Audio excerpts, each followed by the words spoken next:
this is what I want to get to, because again, all of this stuff coincides with the agenda when it comes to Nas and his efforts. And again, we seem to be like the only media platform that's kind of uncovered this, but it's consistent. So, all right, this is what happened today, man. This was like maybe 2-3 hours before our show. I'm just scrolling on my phone, and you know how you go to Google and they'll suggest certain articles? Well, it was a Nas article written by Rolling Stone. They have yet to review Magic, but when it came to the title of it, it looked like it was a favorable article. Let me put this on the screen real quick. So the article why we gotta title, keep doing this? No, the article title says. I mean, I want people to really see and understand what's like really going on. No, we're about to get into it. We're about to get into it. But the article title says Nas ruled the world. Decades later, he's looking for more to conquer. And I'm like, okay. First sentence. It said, there are more frequent solar eclipses than there are instant classics in rap. But back in 1994, once again, we're going back to Illmatic. Can we just pause right there? Yeah. So, Mike, and you know I've been saying this since this podcast started. This is what I mean about we've been consistent. I told you, Mike. Vibe magazine wrote an article that reviewed it, was written in 1996, that became the template for how to criticize Nas by referencing Illmatic in every project thereby that hasn't been Illmatic, has literally taken on the same exact tone of that project. You can go look at any Nas release from the moment that Vibe magazine review was released. It is like some sort of secret hip-hop writer's template book code for how to criticize Nas, for how to keep him being on top of this culture. Mike, I've been saying this since this podcast started. Mike, I used to say this to my niggas. They used to think I was tripping. No, it's crazy, man. And again, they're still doing it. You see how quick he went to Illmatic? He went to Illmatic in the first sentence. Let me get back to the article real quick. It's the whole narrative. So, and they, Mike, in the narrative, and they so simple, they're not even hiding it. It's like in plain sight if you're paying attention. Oh yeah. They're not hiding it. I think they're like, we think you're stupid and you don't see what we're doing. I think in this article particular, they thought that they were going to be able to have a favorable tagline and people wouldn't actually read the article. But here we go. So the article starts off, there are more frequent solar eclipses than there are instant classics in rap. But back in 1994, when Nas courted an unbelievable hype after planet-shifting verses on 1991's Live at the Barbecue following a red-hot halftime a year later. Then delivered the Library of Congress inducted Illmatic, he achieved the impossible. Magic, Nas's 15th studio album, which arrived late December as a surprise second project of 2021, doesn't set the stakes that high, but it's a mature monument for the legendary rapper who sounds newly charged. Far from a downer, Magic brims the big elder statesman energy, and it's a fine cognac that gives you wings. All right. What is that? All right. I think that listen, if you feel that way about Magic, what is that? Why are we talking about Illmatic, and why would you even put in there that it doesn't set the stakes that high? So, Mike, let's go ahead and address something right quick. We don't even know if he listened to these songs because he didn't give us one critical analysis of any songs. They didn't mention any songs from Magic on this project. It's mentioned or analyzed. So here's what they're trying to do. Because let's just be honest about this now too. Oh, we done got up here and gave it to them too, and I done tweeted and added some of the writers. They tried to cover their ass right quick with a quick article. I'm not saying that they haven't listened to the project. What I'm saying is that they're talking about.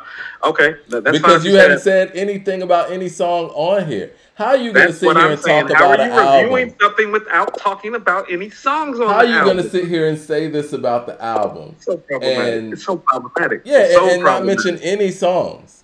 Not one. There wasn't even a reference to the songs. It's almost like wherever Fam was. They emailed him like, we need you to do this. He's like, I don't even have access to Wi-Fi right now. They're like, we need to write whatever you know about Nas right now. Because what it is a recap of Nas's career from one person's perspective more than it is any sort of review. There's no review in there. And then, you know what? And then he goes on this tangent about the 80s. Hold on one second. Like, nigga, hold on. If somebody wants a Nas rundown, Go to Wikipedia. We got Wikipedia everywhere, man. All right. Go to Wikipedia. We don't need Rolling Stone to do Nas like Wikipedia rundowns. It's like, well, if you look at where Nas was when Illmatic came out, and it's like, nigga, what? It's like, where the Magic Review at? Where the Magic Review at? All right, so it says. So the next paragraph says, for much of his career, Nas has dealt with some uniquely frustrating factors that came with being universally revered, wonderkind. Though the 80s gave us Paid in Full, The Great Adventures of Slick Rick, and Straight Outta Compton, which were all canon-worthy from jump, none of those had to satisfy skeptical listenership. Rap was still new, and everything still felt enchanting. By the early 90s, when Nas emerged, his hip-hop scope had broadened, and the fans in different regions of the country were guarding their own carefully developed, homegrown taste. To everyone on the same page in an instant, it was unconceivable as solving the New York Times crossword puzzle, same time lapsing as the Chronic's intro. What are we talking about? What? I'm sorry. What? Did you fall asleep? Are you awake? Are you awake? Was that a review for Magic? No, was that a Magic album review for He's 2022? He's talking. Hey, Mike, I want to go back to something right quick. Go ahead. Here's how off point Rosenberg was, because I just remembered that he said this. He said, Nas released this album 3 days before the new year. It's like, no. You got it on December 28th or 29th, 3 days before the new year. It came out December 24th, fam. You see what I'm saying about niggas ain't on point? See how people be showing their face and their card, really? You know what I'm saying? Everybody know Music Day is Friday. Oh, you got to it the following Wednesday. You really wasn't checking for it, because we know who you work for. You know what? I'm same thing with Rolling Stone. That's what I'm saying. Like, they show who they are. But, Mike, that's why I keep bringing up the work. This is about the work, because it's like, y'all ain't even doing the work. And so if like you're not even going to do the work, and Mike and I are doing the work, well, we're going to talk about how you're not doing the work, fam. And so like if people pull up on you because you're not doing the work, well, that's really not like my problem or Mike's problem or the people problem who really are the deciders of it. Well, that means your work ethic's not really like intact, and maybe you should do something like, about your goddamn self. Stop sending subliminal messages and arguing with fans. Let me get back to this article or sending black men to write articles. Oh yeah. I guess we didn't to review albums where they don't talk about. I guess we didn't show people the writer. Talk about one song on the album. We didn't show people the writer of this article. The writer of this article is a brother named Will Dukes. He appears to be our age, if not older. Yeah, sorry for the smaller. New York. Yeah, he's probably ahead, Mike. Yeah, sorry for the smaller image, guys. But Will Dukes, he seems to be an older cat. Has the New York Yankees hat on, so he's probably a New Yorker or whatever. His jargon and his rhetoric. No. He's a good writer. Like, why there's not any critical song breakdown of Magic, which was arguably the best album that was released last year, even though it got released in the last week of the year. I didn't tell y'all to go on Rosenberg's page. Y'all did that on your own. But if you want to find Will Dukes, just put in Will Dukes, Rolling Stone in Google, and his Twitter will come up. Let them know what you think about the article. Let me get It's a very extensive article. It's very well written. It's a well-written article. It's a well-written article that says nothing about the music on the actual album that it's supposed to be about. And what are we supposed to be covering, Mike? We're supposed to be covering the music. This is about hip-hop. Let me go to this part of the article. I just want to make sure that our no talent having asses aren't being hype beasts, because it seems like we keep covering the music, and I don't know what these other niggas doing, really, quite frankly, at this point. Let me get to this part, man, because this is where the narratives start coming in, right? It says the internet and gravity eventually come for everyone. It's damn near an African proverb, and sentiment has... It's very problematic. Right. And the sentiment has applied to the man born Nasir Benalu Dara Jones. Nasir Benalu Dara Fishkuala. Right now in 2022... Some kids is doubtful or pointless as the words Nas lost on Reddit from a mother's basement. Much of the hate comes from former fans, upset about their unfulfilled fantasies of an Illmatic 2. Never mind how likely that ever was. Let me read that again. Can we stop right there? No. Let me read that again and we'll stop there. He said, much of the hate comes from former fans of Nas, I guess he believes, upset about their unfulfilled fantasies of an Illmatic 2.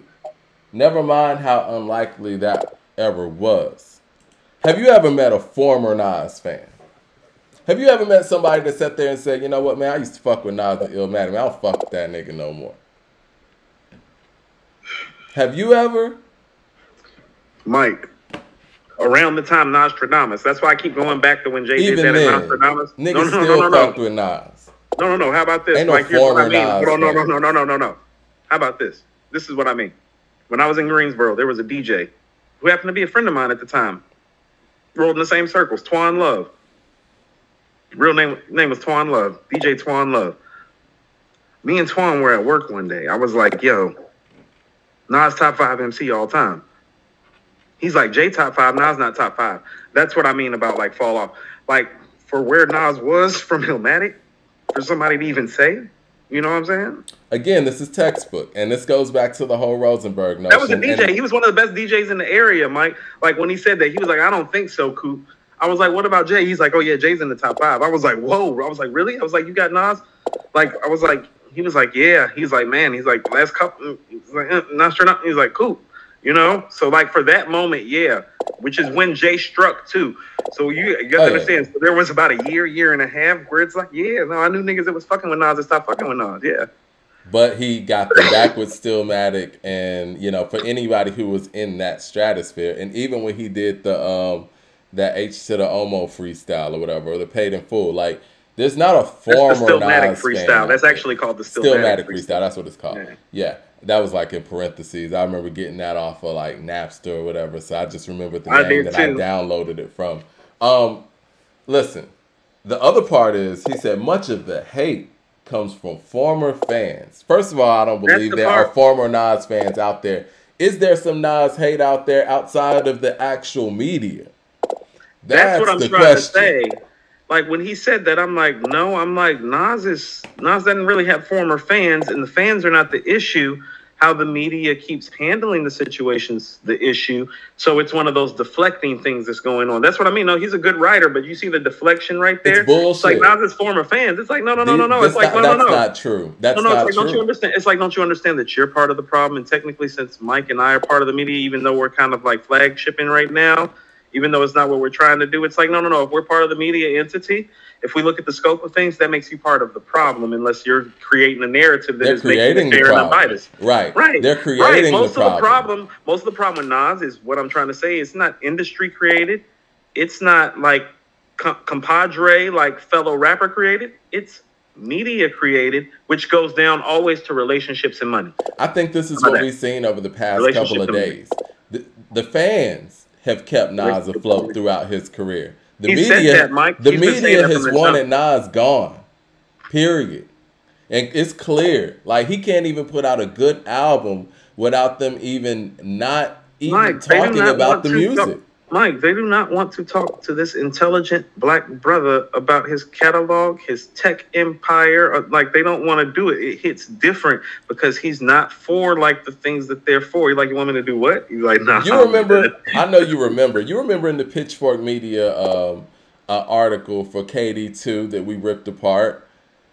He was making it sound like the fact that Nas had a tech empire, that was a problem. Right. He made it seem like his success was a problem. I'm like, hold on. I don't remember the exact sentence, but it was a sentence that actually said that. Mike, I'm going to tell you something. So right before I left, you know, the reason that we didn't even review Magic as soon as it came out is because you had some circumstances come up that were unforeseen. I had some prior planned circumstances come up, and because of that, we couldn't connect. But Mike, I'm going to show you something that I found right quick, and this is what I mean about what the media has been doing the whole time. I'm going to show you something right quick that I found right before I left a couple weeks ago. What year was that? This is 40 years of hip hop, 1973 to 2013, the dopest music of all time. They chose a picture of Jay-Z in 1996. This is what's really been going on with the media for the last 20, 25 years. Like this what's been going on. Like I found it. Like, I got more like this, Mike. I got more like this, and it's been like this from the jump. You remember when Rolling Stone did that 4 that was like that 4 magazine What cover the or shit? whatever, and it was like Kings of Hip Hop. They were counting down like the top 100 hip hop songs, and Biggie had a cover, Tupac had a cover, Eminem had a cover, and Jay-Z had a cover. Hello. I mean, That's what I keep it's talking what about. it What's is. going on? What's really It's going what on? it is. Right. You know, again, all right. Let me get back to this part The of only it one of too. the Mike, the only one of those dudes that got that cover that ever really out rhymed Nas, never really got to see himself like talk about out rhyming Nas, because that's big on Life After Death. Big's the only one of those guys that ever even really out rhymed Nas, like, and can say like, no, I'm better than that guy. He didn't even get to live to see to say that. That's how, like, that's what I mean about how skewed it is. Well, I would disagree with you because I think in '94 and '96, Nas was still the superior lyricist. Life Now, if After we want Death to is talk about 97. song maker, I said Life After Death, so I'm talking 97. I got you. Yeah, I'm talking 97. Yeah. But you're right, 97 he is a big. better MC than Big in 94 and 96, but not 97, Mike. Yeah, no, 97, The that's fair. Firm came out and Life After Death came out. Here's a little bit more of this article, and I don't want to waste you. I want to put you guys to sleep, but I want y'all to see how these narratives are very consistent. And again, I want to reiterate the fact that Rolling Stone still refused to actually rate this album. Did an article talking about Magic, but not talking about Magic. Having Magic in the album title, in the article title, and refused to actually delve into the album. Let's just say somebody was like, you know what? I want to see what people are talking about with this Magic album. You read this article, you get nothing. But let me get to this part. It says the problem with brilliant first introductions is that they make it too easy for rappers to get too comfortable going forward. And why not? If you poured your entire soul into the work for your first time out, it makes sense to want to fall back and reap the rewards. But this generation, inspired by the emergence of hip-hop CEOs, seems to have emphasized relentless grind, even if that means foregoing some of the craftsmanship that shapes the greats from Nas's era. It's been challenged. Stop Okay, right go there. ahead. Hold on, what is he talking about? Like the craftsmanship from Nas's era. Like, you get what I'm saying about like that vague rhetoric where it's like, no, that's one of those things when you're a writer, when you're talking about the craftsmen of the era, it's like, well, who are you talking about as craftsmen? Because what type of craftsmen are we talking? Are we talking a lyrical craftsman like a Big L or a Redman? Are we talking about a song-making craftsman like a Tupac or a Biggie? Like, where are you putting Nas? Like, what are you doing? This is all vague rhetoric. That's what I mean. No, it's well written, but what is it saying? Nothing. I'm just making you stop to expose that it's saying nothing. This is a bunch of blah, blah, blah in this article. It's a bunch And you of know blah, what? blah, blah. Bunch of blah, blah, Not blah. a bunch, not a bunch. No, Mike, I heard some valid assertions, and there were some things in there that I could hear where I'm like, no, But they don't belong in this article. Not if we're talking about Magic, which is what we're supposed to be doing, because it's a great album. I'm We're not trying supposed to to be get talking to the about point. Illmatic at all. We're All not right. supposed to be talking about Illmatic at all. We're Let not me supposed to be get to talking the about it was point written. where he's talking about Magic, and I don't Like have the only way when we're talking about Magic or even KD2 that Nas's prior albums should come into place is where we're placing them in placement of them because of where they should rank because of the quality of project. Exactly. The rest of that shit need to die. Exactly. JB90 wants to know who wrote this article. It's a gentleman named Will Dukes. Here's his picture right here on the screen. If you guys want to find Will Dukes, you can Google him, and with Rolling Stone's name on it, and his Twitter will show up. You can let him know what you think about the article. Let me get to the part where he's actually talking about Magic, but let's see if he gets into it real quick. Said Magic captures some of the intensity with pristine production from Hit Boy, who also contributed heavily on Nas's 2020 LP, King's Disease, and the 2021 sequel, both of which mark up trajectory after disappointing 2018 Kanye West collaboration, Nasir. It's another narrative, but whatever.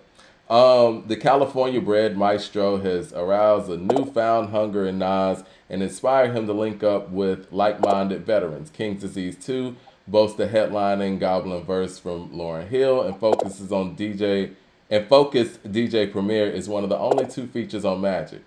And rap better than any 40-something label founder has a right to. Okay. And then he says, in some ways, Magic recalls 2012's Life is Good. He's talking about a whole bunch of other albums. We're not even talking about the songs on Magic. A critical success by most accounts, and olive branch and sort of after his failing marriage with Khalees, with songs like Bye Baby, where Nas muses and he gives a quote from there. He sounded remorseful in Life is Good, but notably didn't take much responsibility. Oh, goodness. And talking about never played you, I pray we stay together. In a subsequent year, as Khalees has accused him of physical abuse, my nigga, what are we talking about? You're going to bring up the fact that Khalees accused Nas of physical abuse in this article? What are we talking about? And Nas has in turn thoroughly denied the charges as quote-unquote fictitious. Some listeners may tune out. Really? The propaganda. But anyway, last sentence here. Magic is something else. Not exactly an atonement, but a gracious gift to day one listener who's still with him. After several hiatuses and some questionable artistic decisions in the past, Nas appeared to have found a contentment, in remaining prolific. Here's an anticipating this elite storyteller's next chapter. Okay. So, Mike, let's go ahead and unpack what that really was. Yeah. That's how politicians talk. They talk on both sides, so they can get your vote at the end of the day. There's too much double talk going on for one. That's it, Mike. What's this guy's Twitter again? His name is Will Dukes. Will. Last name Dukes. Dukes. And, just Google Will Dukes, Rolling Stone. His Twitter should come up. He's proud of the article. He's proud of the article. He said, look what I did, guys. But Mike, the last guy who posted the pitchfork thing did the same thing. He was proud, too. Yeah. Let him know what y'all think of. Let him know what y'all think of him bringing up Nas's alleged physical abuse of Khalees. In an article about Matt. Come on, man. Let's go to some subtleties. And you brought up one of the subtleties. First of all, in the span of about one stanza, he talked about Life is Good, KD1 and KD2, and said nothing about Magic. All right? He talked about how great Lauryn Hill was within that same stanza. Mike, she ain't on Magic. Mike, within that same stanza, he also called Hit Boy pristine. But, Mike, here's what I mean about the double talk. When he brought up Hit Boy for KD1 and KD2, he said heavily contributed. Not heavily contributed, the only other contributor. Exactly. You get what I'm saying? So you don't even know where all the credits lie. You haven't been doing your work. I think that, but you know what? It's interesting. Mike, it comes back to the work. No. You get what I'm saying? Because when you do your work and do your job. Cool. They are doing the work. They're doing the work of slandering Nas. That's what the job is. The job is to discredit Nas and to slam Nas and give him backhanded compliments. Excuse me. That's the job. The job is not to sit here and revere at the music and the work that's being done. They're doing the work. He did enough work to go out there and know what Khalees said about him. He called Hit Boy's beats pristine. He called Lauryn Hill's verse gobbling. He talked about Nas's personal life. Not one didn't song rate the album analysis. At all. One song analysis. So you're right. I mean, we ain't even got to go to the point where he didn't rate the album. He had no song analysis. He didn't even pull a quote from the album. He's pulling quotes from Life is Good. He's pulling quotes from It Was Written, Hate Me Now. There's no quotes from Magic. Mike, what are we talking about? Hate Me Now quote. It's like, why are you talking about how Nas is building songs in 1998 when he just made Magic in 2021 and his hook and spit game is crazy? Like, why? I'm sorry, Coop. You may disagree with me as a writer, but this article was trash. I'm sorry, man. It's trash. I'm sorry, Will Dukes. I don't know how old you are. I mean, I don't understand where this article was going. I don't get it. I'm sorry. I think that it was another slander piece, but they tried to decode it and disguise it in a complimentary way in the title. Because again, when I saw the article, I thought I was about to hear somebody give Nas props. No, you heard that double time. How about this? You know what he did in the article? He did the same thing that Rosenberg did. He's like straddling the line, but like there'll be no giving it to Nas. But it's like that back and forth. But it's like they don't understand. It's like that song structure. It's always something. And again, You know, I was talking to my guy Brandon. I was like, you know what this you got to get in that Illmatic bag, Mike. You got to say that it's not Illmatic. This reminds me of, all right, Mike, you know how I feel about Michael Jordan. And I think Michael Jordan was so relentless to the point where you really can't say too much about Michael Jordan. But what they do is they use Michael Jordan's career to discredit LeBron James. Like, Michael Jordan is LeBron James's Illmatic. We need to find a way to sit here and discredit anything Nas is doing, and Illmatic is the way to do that. Any way to discredit LeBron James and anything he does, we got to use Michael Jordan. Well, you want to know what, Mike? I mean, I think it's just because, well, how about this? The testament to that, to both of them, I think at this point, that's established shows are the two greatest players of all time.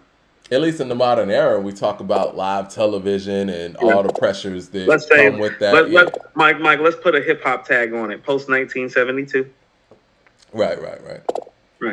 Yeah. So, you know, so a lot of that is respect to both of them, but I get what you're saying. But here's my problem with that. How about this? What you all are really doing, too, and here's the back end of it, and this is what I mean, it's a back-ended compliment for Nas. The fact that y'all keep going back to Illmatic like this every time he drops an album is proof positive that it's the greatest hip-hop album of all time, Mike. Because no other album gets referenced. We don't do that to anybody, you know, and literally nobody. Mike, when the last time we talked about Enter the Wu-Tang? Exactly. When the last time we talked about Reasonable Doubt? When the last time we talked about Ready to Die? I love Snoop, and we was talking about how Snoop has one of the strongest catalogs in hip-hop, but we all know Doggy Style is special, to the point where I think he could just go straight Doggy Style in the verses and damn near beat anybody. They don't do that to Snoop. They never did that to Snoop. Nobody was ever like, when he dropped The Game Is Not Sold, Is to Be Sold, Not Told, or when he dropped Top Dog, nobody ever was like, yo, it's not Doggy Style, though. You know what I mean?